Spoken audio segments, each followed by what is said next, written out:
Special thanks to our promotional partners at the American Philatelic Society. The APS is the largest stamp collecting organization in the world, supporting collectors of any level worldwide. For more information about membership and APS services, visit stamps.org. So, Charles, we're here at day 2. We are back Westpex. Saturday of Westpex. This is usually the big day of a show. This is absolutely. Friday is sort of the warm-up day. A lot of people are at work though. Saturday is when everyone comes. Saturday is the day to be here at Westpex. Yeah. So what do we have on the agenda? What are our yesterday we talked to Elliot Gruber and Scott English. What are our goals for today? Who do you want to chat with? Today we're hopefully gonna talk to Chris Green again. We've talked to him before. Eric Jackson. We're gonna hit up some of the familiar faces. It'll be fun. These interviews that we've done over Zoom, we can now do in person. Yeah. And then some people who we haven't spoken to before, but we've been dying to, like Charles Shreve from Robert A. Seigel. Absolutely. Some of the other dealers, Tom Gates, Laburn Harris. These people I've known for years, who I've never really sat down and interviewed like this. So it'll be fun. These are friends I've been dying to see for a long time, and I think that'll be a lot of fun. It'll be interesting to talk to some of the people about what happened yesterday in the morning, and then today, maybe we can talk to some people at the end of the day and get a comparison, contrast. How the 2 days went, how sales have been, how is this compared to Westpex 2019? Yeah. I think it'll be a lot of fun. 2019 was the last Westpex, right? Did I get my math right? I believe so. Yes. And then see who's going to the Chicago show. There's this little gap in between shows. Yeah. I think a lot of people are going to hit the road and just drive straight to Chicago from here. Yeah. So that'll be cool. But I'm looking forward to this. Again, we're nearing the halfway point of Westpex. Yeah. And this will be a lot of fun. Yeah. We got the awards banquet tonight. Got the awards banquet tonight as well. I haven't been to an awards banquet in a couple of years. Yeah. So they're always fun. The competition, the tensions run high as they're announcing all the awards. Yeah. So I'm looking forward to that. Yeah. The show opens. I don't have my watch on today. Show opens in a couple of minutes. I think in 10 Your watch still doesn't work. Yeah, the battery's dead. Why don't we head in though and see who we can find? Absolutely. Looking forward to it. Awesome.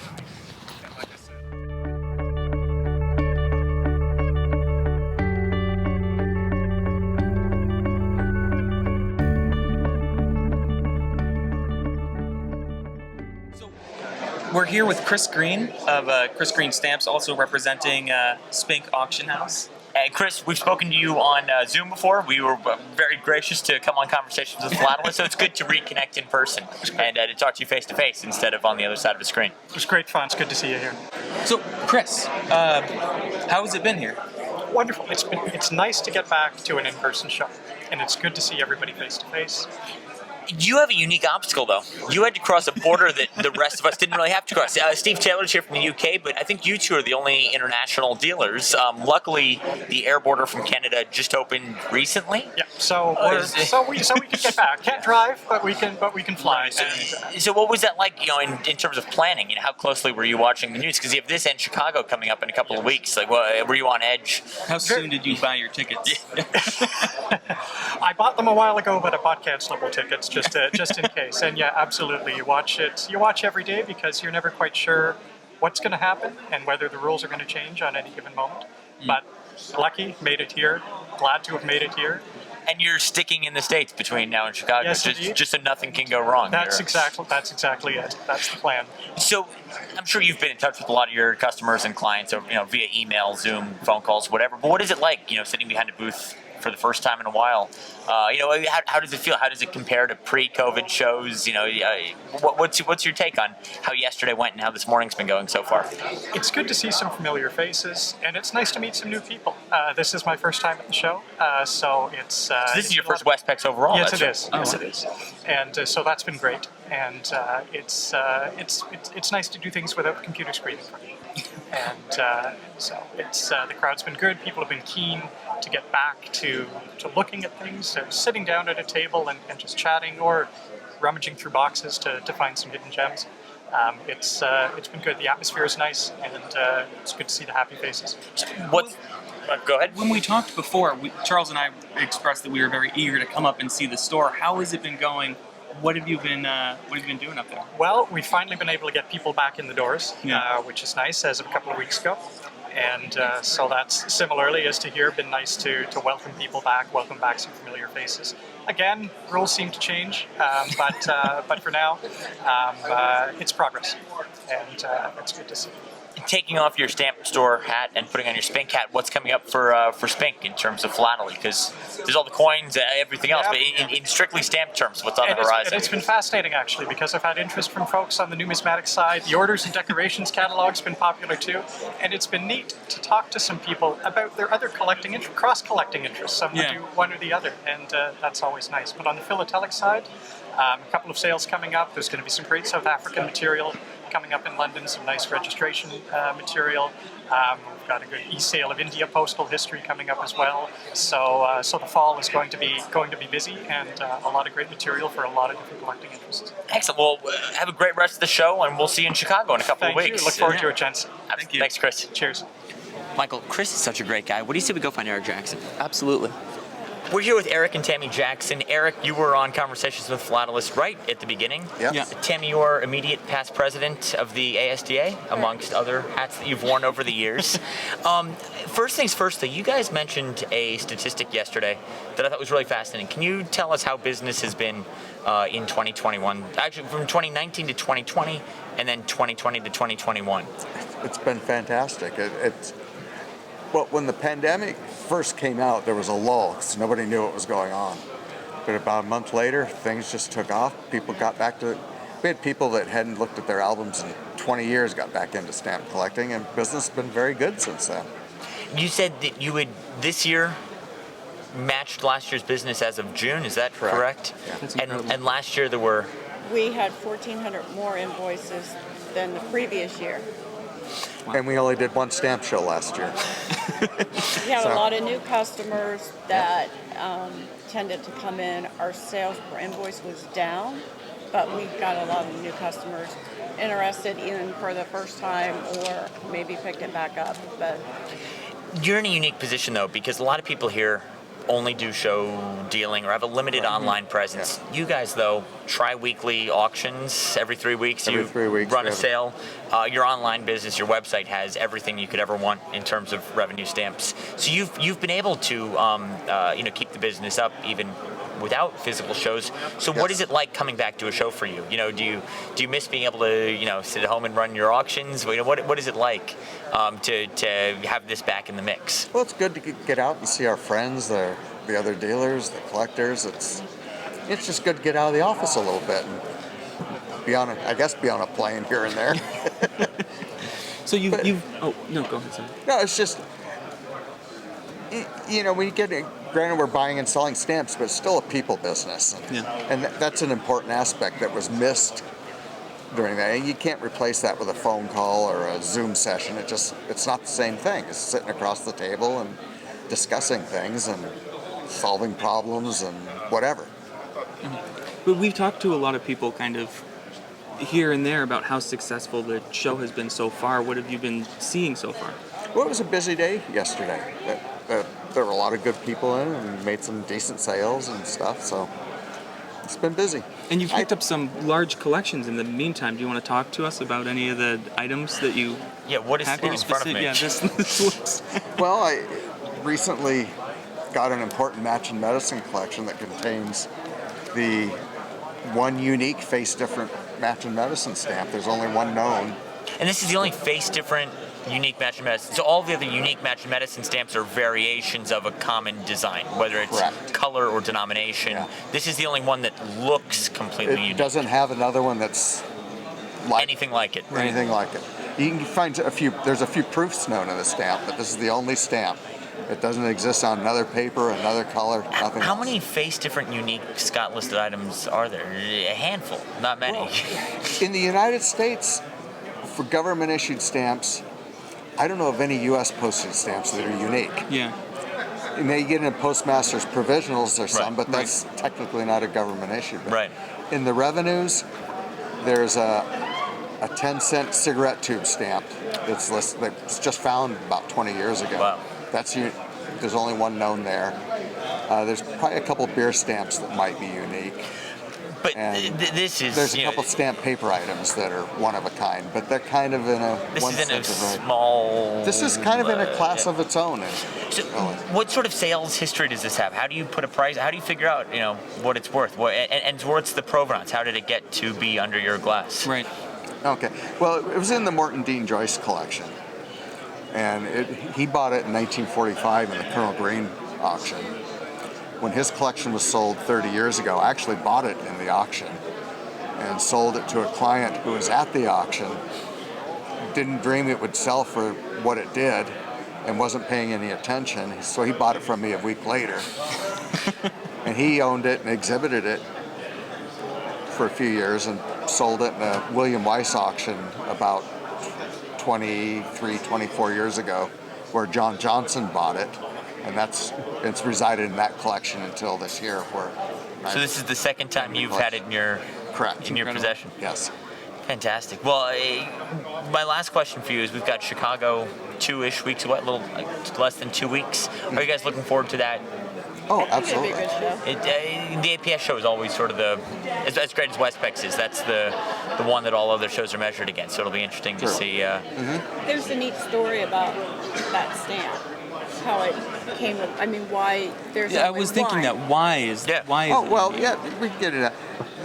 The Thomas Wilson, he had a partner in his medicine business.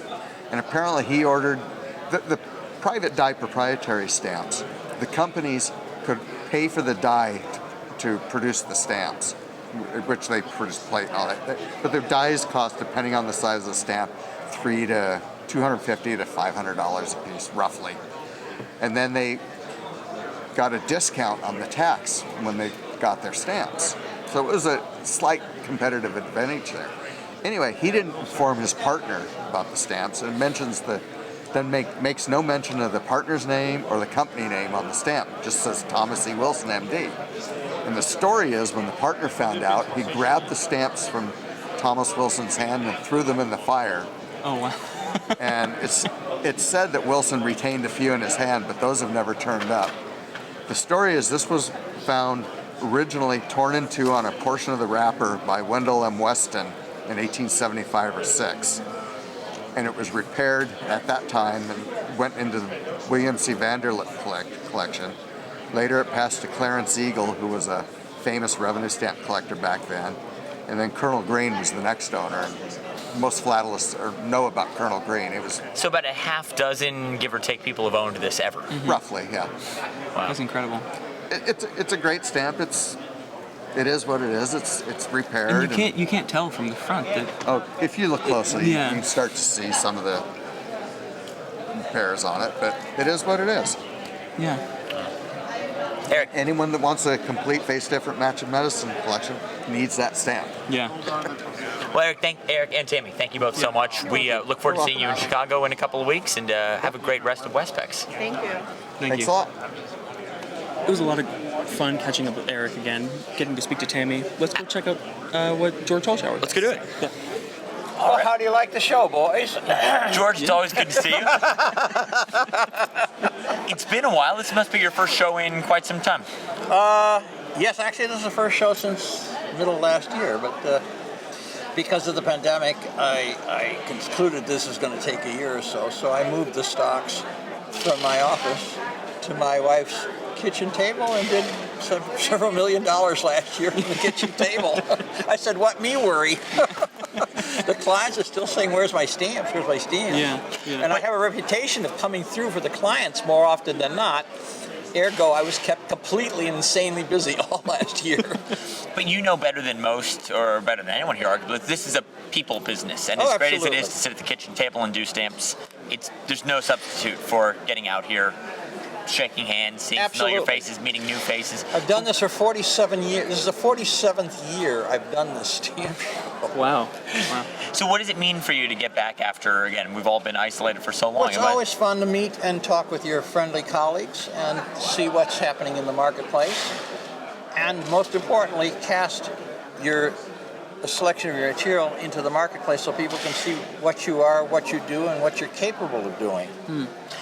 You balance both the auction side of things and the retail side of things. So The you, retail has always been 80-90% of the business. Really? The auctions, I run $2 million sales a year, but they're really there just to remind people we're still in business. People I haven't talked to last year, they get a catalog and there's $1 million worth of nice British colonies, and they're happy. But sales have been good. Obviously, a couple $1 million in a year is. Oh, absolutely. So have you noticed an uptick with people spending more time at home, maybe a bit more time to focus? I believe that certainly has had an implication, and I have to say that having been in business for such a long time, I'm not sure I've ever seen a brisker marketplace. Really? It's unbelievable. It really is incredible. This is a fantastic time if you happen to have had the faith and stick-to-itiveness to put your money where your mouth was and retain stock of consequence. Them who have consequence are going to prosper, because the average dealer is not always in a position to or inclined to risk their capital to maintain the stock levels of things of substance, just in case somebody happens to need it. I think this is considered a stock of consequence. Would you agree? I think it's got to be close to the most important British colony stock in North America. Yeah. Maybe not quite there, but it's got to be goddamn close. It's in the conversation. Get at that. So 47 years, how has the show been for you so far compared to shows of the past? But this has been fun. This is the most important commercial show of the year in North America, save for the APS convention, which is coming up in 2 weeks, where we're all going to trek out. But this is the best commercial show in the nation. It has been for many, many years. Yeah. And it has not let me down by any stretch of the imagination. Right. So we've got, as you said, Chicago coming up in a couple of weeks, and then what else is on the agenda? Will you be doing the 2 shows in Washington? I'm doing this show for the first time in New Jersey, which I've never done before. You'll be at Nojex. Nojex. Heading over to England anytime soon? Yes, my usual stand for many decades in London. And next year, the show in Toronto. Yep. So we'll be there too. We'll be there. You're all over the place. Yeah, a lot of stuff on the circuit. Well, advertising is fun, and yes, people know my pipe, but it's still no substitute for sitting down and talking to folks one-on-one, introducing yourself, explaining verbally what it is you're able to do, and then hoping that they remember it long enough to do something about it. Because if they do, they're going to be very, very, very surprised at the result. Well, George, it's always good to see you. Always good to see you, boys. Have a great rest of the show. Enjoy your spelunking about. And we'll see. If you want me again, anytime, twice on Sunday. Done. We'll see you in Chicago. Carry on, kids. See you there. Thank you, George. Thanks so much. So Erik does online sales. George does online and in-person sales. What do you say we go find an online auction house? Golden Oak? Yeah, absolutely. Let's do it.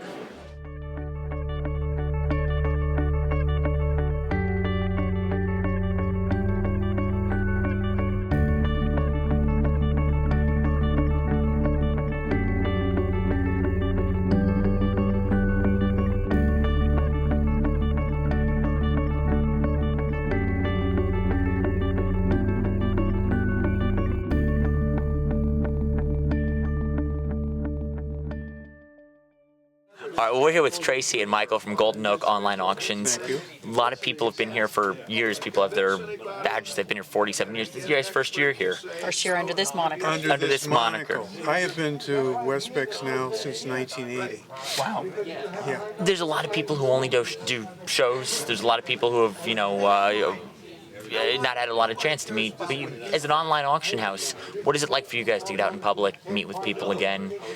You've got this new name that's still, I'm excited about it. I haven't done it as long as Michael has. I'm doing it for about 33 years now. But COVID was like, couldn't see any friends, couldn't get back out and see fellow philatelists. So I think it's been fun to be back out here. This has been a great show. So a good opportunity to see a lot of old faces. Not old, familiar faces. Familiar, that's a much better word. It feels like escape from prison to be able to get out, literally.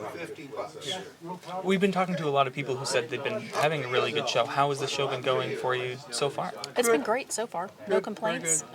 Seeing people who are on the West Coast, which is nice, since we actually are kind of quasi-located in Texas. It's nice to put some faces to some names. We had a few come by, so that was fun. We've gotten some nice consignments. events, and sold a few things. It's been fun. It's been very good. Yeah.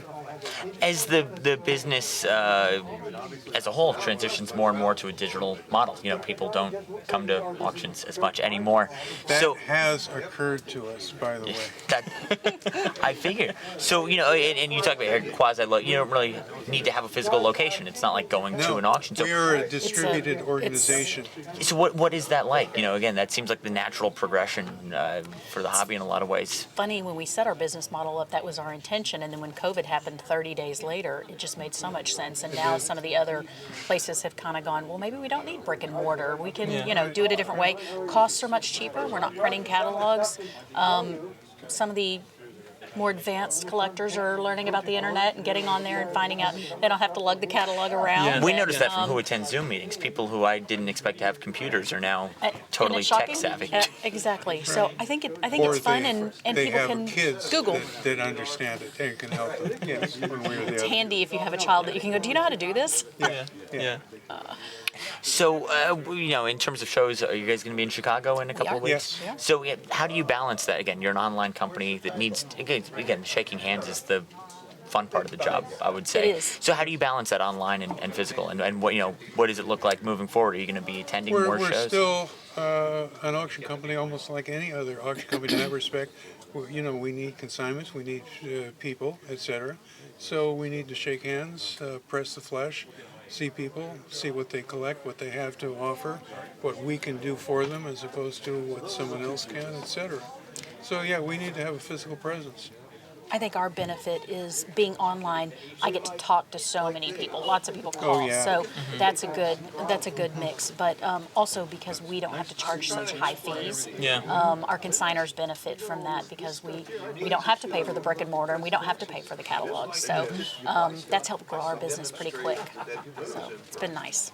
So what kind of auctions do you run? Do you do monthly auctions, weekly? We do monthly, so we try to do one a month, and we developed kind of a new series. So we're doing Gem Series sale, which will be all very fine and up, graded or sorted, that kind of thing. Then we'll do a Collector Series sale, which will be more general material. Just, you can find anything, postal history, foreign material, and it's actually done pretty well. So, and then we'll do specialty sales. We did a Canada and B&A sale a couple of months ago. So nothing overwhelming, but just kind of keeping people coming back to the hobby every month and coming back to our website is kind of the goal. And trying to sell lesser valued items that some of the bigger houses don't do to get the beginning collector to come in. So as far as the material here, are some of these items going to be featured in later auctions, or do you just some of them will, or some of them have, and some of them are just from consigners that have consigned things and they go, please just sell it for me, we don't care what venue you use. So we added a store front to our website too, which is kind of new, so we're just now starting to play with that idea too. So retail store. People will come back and look. The goal is to get them back to your website over and over. Right. Fantastic. Yeah. I hope you guys have a great rest of Westpex. We'll see you in Chicago in a couple of weeks. Thank you. You're Sounds going to be great. there? We'll be there. Absolutely. Perfect. Good luck, One guys. thing I will mention, and I hope you know this and the people listening know it, my understanding is the show in Chicago is going to be held at more or less the same time and more or less the same place as the American Numismatic Association's World Series of Money. Yeah. Be fun to have stamps and coins together I know. at the same time That's again, a world right? that's totally It hasn't happened in a foreign. while. We do coins also, and I have many friends who will be at that show, and I've already got dinners lined up with some of the coin people. Well, that's realistically, that also is a nice part of the hobby. Yeah. You get to meet people and go out and have a nice Sometimes eat dinner. yummy food too, right? Yeah, one hopes. One hopes. Fantastic. Thank you so Thanks, much. Thank you guys so much. Appreciate it. You too. Thanks. Very good. So that was a lot of fun. I've actually never spoken to or met either of them before, and I'm looking forward to the next person we're talking to. From online auctions to in-person auctions, why don't we talk to Charles Shreve from Robert A. Seigel? Yeah, looking forward to it. We're here with Charles Shreve from Seigel International Auctions. This has to be exciting for you. None of us have gotten out of the house much in the last year and a half, at least to come to a stamp show. So I think this is Seigel's first show back since all this happened. So what is it like to be back, be meeting people face to face instead of Zooming with them or emailing them? Well, it's nice. It's nice to meet clients face to face and all that. In the middle of the pandemic, though, I was a sacrificial lamb who would go up and pick up a collection if it was important enough during it. And but to come to the show, see people, it's good. We don't do that many shows. Right. So it was important for us to come to Westpex. And, of course, the bourse chairman of the show is Gordon Eubanks. And not only is he a client, he's a good friend. You mentioned that because last week, I think it was, you guys announced a great slate of sales coming up in the second half of the year. Gordon's collection, amongst others. So what can you tell us about those sales coming up? This is a big time for Seigel right now. Well, it is, but we're lucky. We get some nice collections. Right. And Gordon's collection is a Grand Prix collection. What he's selling is it's 1851 issue. It's one of the greatest collections ever formed of it. He's not giving up on stamps. He has a lot. He's got his hand in a lot of other things. He likes a lot of other stuff, but he wouldn't want me to turn this into a commercial. So, we have, besides that, we have a great, one of the finest quality collections of British North America. It's the last of the series of sales. I was wondering if this was sale number 11. It's kind of like your sales, the way part 62 or whatever. It just keeps going. But you ever hope it stops, It's beautiful quality, individual, both collected concurrently, both mint and used, some of the finest known singles, and then a gentleman named Arthur Prisbel. He just never met a stamp he didn't like, and so he would be hanging around and bidding in auctions and all the famous sales and picking off. The first time I ever met or saw him was at the first grow sale. Yeah. When he bought a pretty little stamp on the front cover of the brochure. He waited and waited and waited, and when he told me he was so excited he bought it so cheaply. I don't remember, it was around $600,000 or something like that. And then he spoke to the press immediately after too. A lot of people are more guarded in their purchases. Gregarious collector, and so on. So those are some of the sales, among others. But the cool thing is we were lucky during COVID that we got to keep our jobs, and our business continued and actually thrived. It was the first month or two of the pandemic, we're going, uh-oh. We had no idea which direction we would go. But then people were sitting at home with nothing to do and money to spend. All you have to do is click a button to bid. It really forced the stamp world that we've finally pushed into the 21st century. So, what number Westpex is this for you? Oh, well, I've been having the table, not that many years. We don't do many shows, but I've been coming since, I don't want to tell you how long. When I was way younger than you. Yeah, a long time. I think the first show was in the mid-'70s or something like that. So I don't know how that's possible since I'm so young. Exactly. You weren't even born yet when you came to your first Westpex. Now, Westpex is one of the truly great club shows. And so, with all due respect, I don't go to a show. Where should I pick? Not offend somebody. Des Moines. But we like it. You have a nice, serious group of collectors that always come, and it's great to see them face to face. I just met a man who's a big time collector of a certain area, and he wants to he likes the Seigel name, and he wants to start a brand new area. And you can't do that with just over the email. It's in conversation and so on. So my career has always been dealing with people very face to face. So as much as I like calling the auctions from my condo in Florida, I went to the auction, our international sale in May. It was nice to go there, even though there's hardly anybody on the floors anymore. They're all at home in their pajamas. Exactly. Yeah, right. So, and that's my last question for you is, you got. The New York office held an online-only sale, no print catalog last year. Right. Do you think things are trending that way? And obviously nothing will ever replace this, right? Or get these. But what's your take on the future of the auction business? There's some online-only auctions here. There's some brick-and-mortar auctions here. I believe that you'll see more online-only auctions, but because Scott Treppel and I he particularly we love stamps, and he's a true philatelist. I have to give him credit for that. He swore that we'll always produce certain types of catalogs. And what's better than getting this in the This can never just be a PDF. This has to. And but the business is. I think you'll see more of the major name auction companies. You're involved with doing more online sales of the things that just a price point below what goes into these kind of catalogs. But it makes sense. It helps keep this special too. It really does. And then the company name will allow people to feel comfortable buying from you as opposed to maybe some unknown name on the internet. So. Well, Charles, thank you very much for talking to us. We appreciate it, and have a great have a great rest of Westpex. All right, thanks, guys. I appreciate it. Thanks. What do you say we talk to one more dealer about Ron Umile, who's a local from San Francisco? Yeah, let's talk to him. So, Ron, this is a hometown show for you. You're local to the San Francisco area. How long have you been doing Westpex? Oh, well, the company, I think I'm one of the oldest dealers. The company, not me, has been doing Westpex for 54 years. Wow. I've been doing it for about, I'd say about 25 years. So I've been coming here, one of the better shows on the circuit.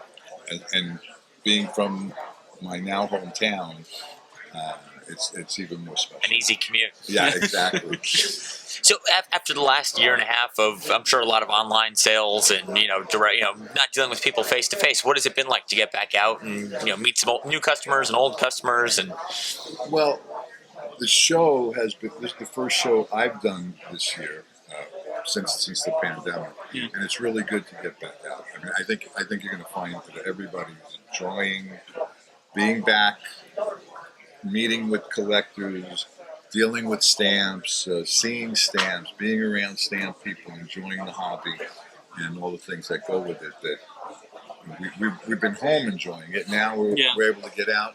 I think a lot of people are looking for material for their collections, especially since they've been home trying to figure out what stamps they do need. Yeah. Now they know what they're needing to fill in. So they're out looking for that material.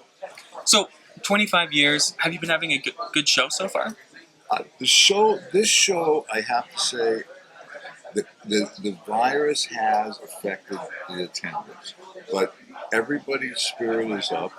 A lot of business is going on at the show that I'm personally aware of, and with other dealers, not just myself. So I think everybody's getting their fair share. Yeah. But traditionally, this show has been very, very strong. Yeah. People enjoy coming to San Francisco from other parts of the country and the world, and they enhance the show. But bringing all different parts of the country and world to the show to make it an international. Everyone we've talked to said they've been doing tremendously this weekend. Oh, that's great. That's great. With a little bit diminished crowd, you never know what anybody's doing. But my friends and the circle of dealers that I deal with seem to be doing pretty well. So your material runs the gamut. I'm looking under the glass, a lot of Asia, U.S., and all sorts of things. What's been selling this weekend?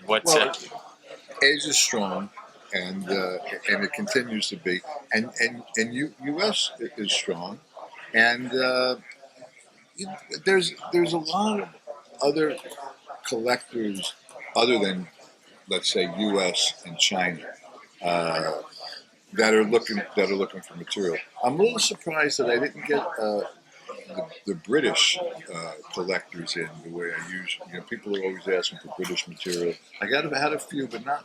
That's the one area that I found might have been a little suppressed at this show.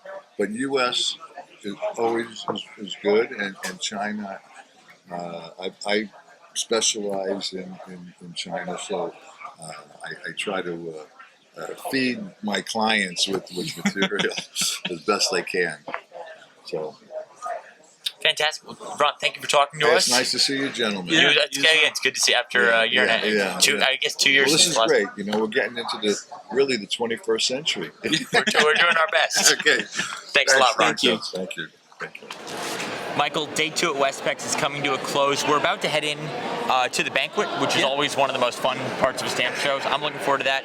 Got to catch up with so many great dealers today. I just had a really fun day, and I'm sad. It's bittersweet. We're more than halfway done. Tomorrow, last day of Westpex, we're going to take a look at the exhibits, tie up some loose ends with a couple of people we want to talk to. But a great overall, day. great experience. Everybody we spoke to, on and off camera, said that they had a great show, that people were there to buy material, and people were there to buy a lot of material. Everybody Absolutely. we spoke to said they had a great time. I feel like we talked to so many people over the course of the day. It's just Who do you think's going to win tonight? We'll find out soon. Yeah, we will. Let's not jinx it. We will. All right. Yeah, but hopefully we get to talk to whoever wins tonight.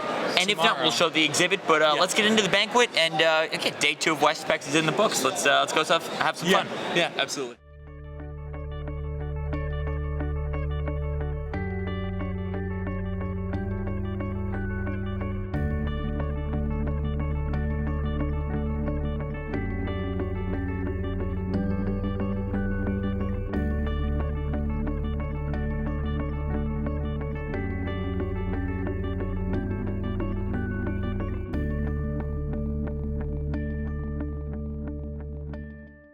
Awesome. So we're here. Why don't you tell us your name?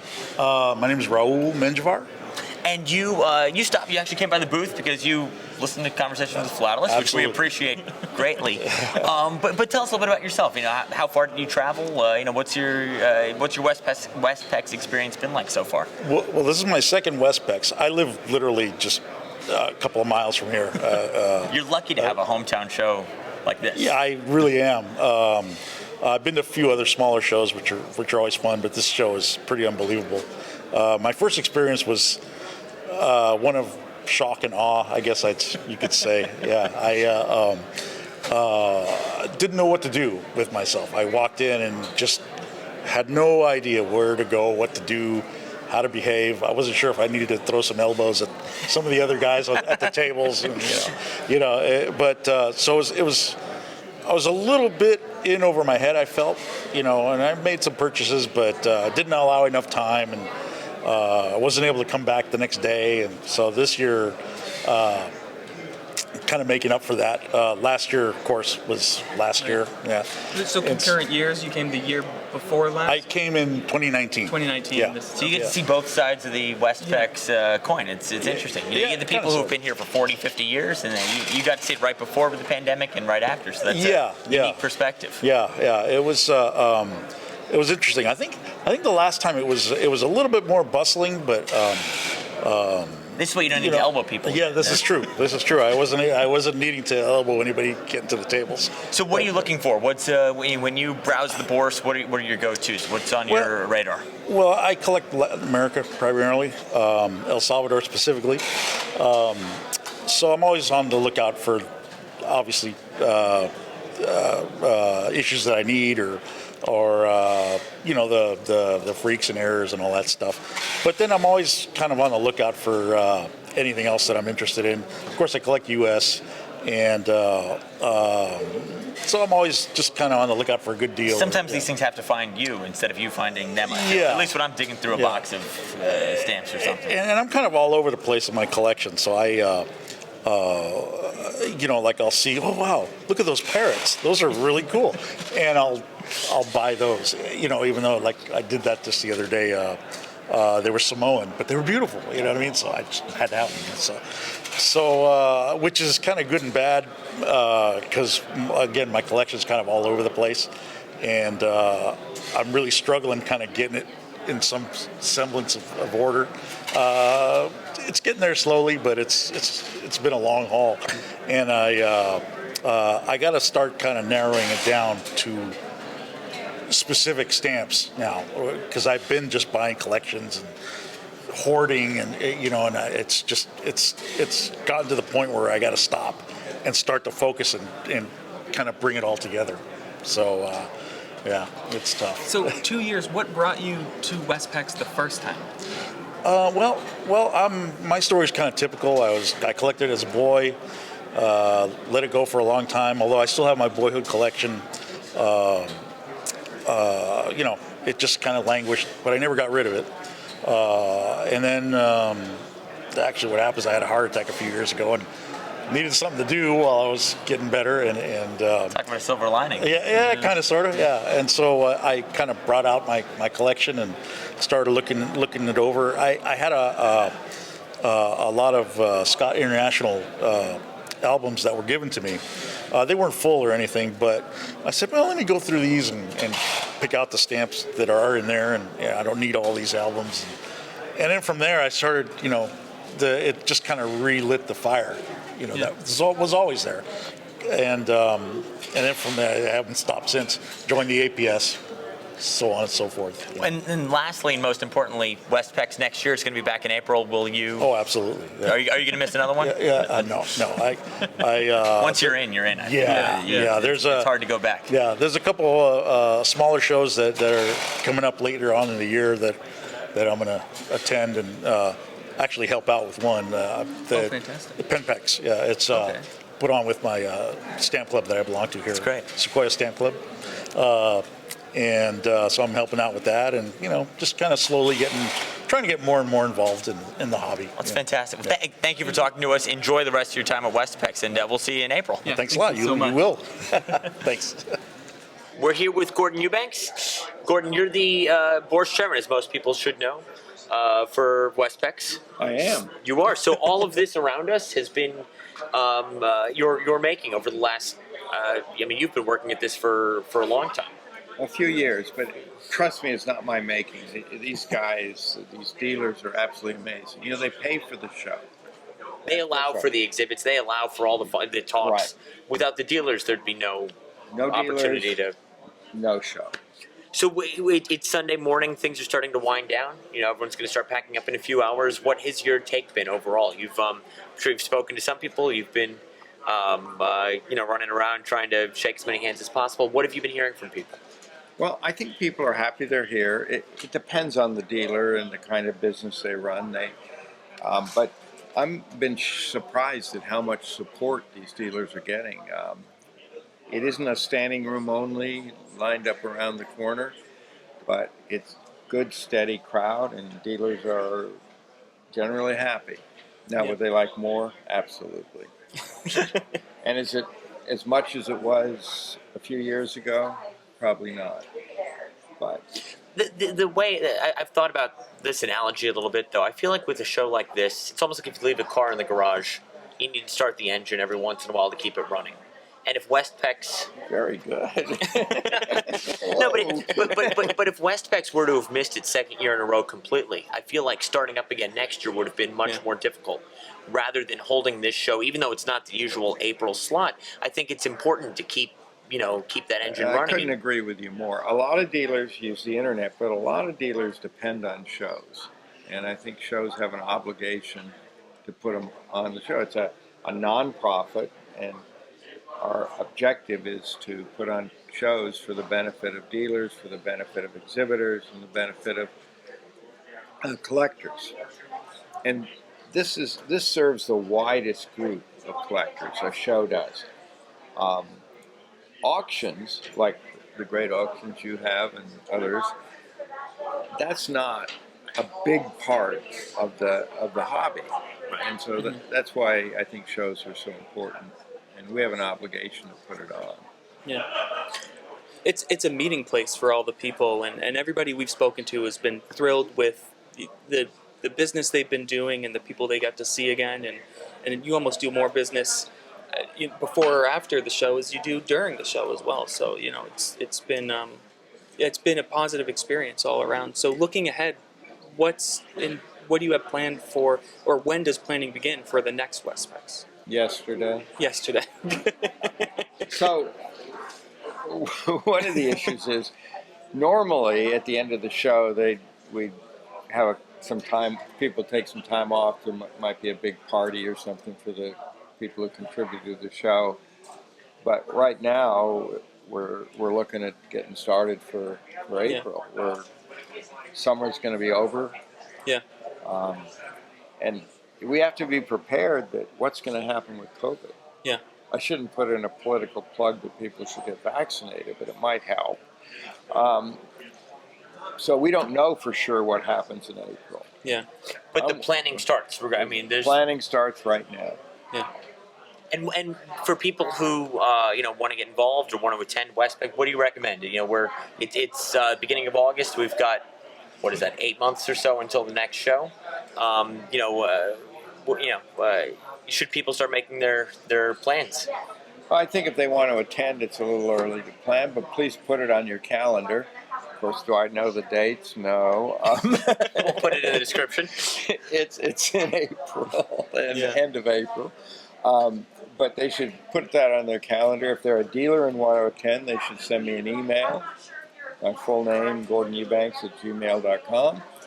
And I think next year we'll have, we have 60 dealers this year, plus almost 10 organizations and societies and postal administrations. But next year we should have even more dealers. The international dealers couldn't travel to the U.S. Right. So we lost some of our great dealers for this year. But they'll be there in April.